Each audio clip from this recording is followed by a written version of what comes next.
확진자가 계속 늘면서 의료 체계는 무너지기 직전입니다. 심정지 환자가 1시간 넘게 병상을 찾지 못하다가 숨지기도 했습니다.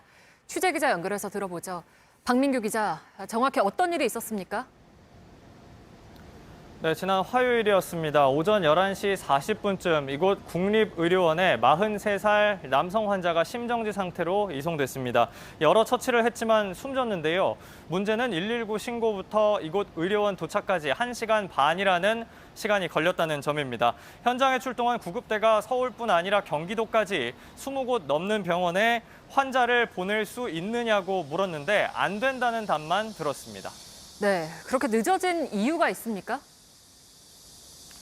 간단히 말씀드리면 이 환자가 확진자가 아니었기 때문입니다. 이 환자는 숨지기 전날 월요일 코로나 검사를 받았는데요. 의식을 잃고 쓰러질 때까지 이 검사 결과가 나오지 않은 상태였습니다. 그래서 일단 의심 환자로 병원에 보내려고 했는데요. 심정지 환자에다가 열도 났기 때문에 응급실 안에 있는 격리병상으로 가야 했습니다. 그러나 자리가 없었습니다. 결국 구급대가 보건소에 전화해서 확진 사실을 확인했습니다. 그제서야 코로나 환자로 분류돼 이곳으로 올 수 있었습니다. 네, 그러니까 확진자가 계속 늘면 이런 일이 또 있을까 봐 걱정인데 어떻습니까? 예, 맞습니다. 확진자가 늘면 치료를 받아야 할 병상은 부족해집니다. 의료진이 코로나 대응에 몰리면서 특히 응급실은 대응 능력이 떨어지고 격리 병상도 부족해지고 있습니다. 오늘도 전국에서 환자 1,710명이 추가됐는데요. 국내 발생 환자 3명 가운데 2명이 수도권에서 나왔습니다. 이번 주 수도권 일평균 환자는 오늘까지 964명으로 집계됐습니다. 최근 3주 연속 계속 1,000명에 가깝습니다.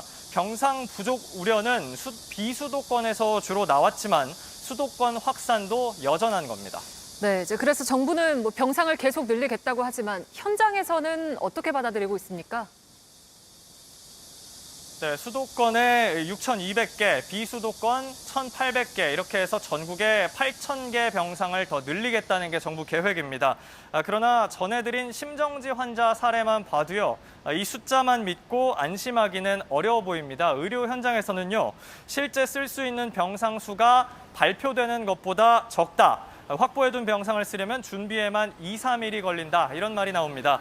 음압 격리병실이나 중환자 병실은 비교적 이 특성상 의료진이 더 많이 필요합니다. 그런데 지금 기존 코로나 대응만으로도 이미 벅찬 상황이란 겁니다. 결국 발표된 병상 숫자가 곧 즉시 가동 가능한 이 병상 숫자와 일치하지는 않는다는 얘기입니다. 네, 알겠습니다. 박민규 기자가 전해드렸습니다.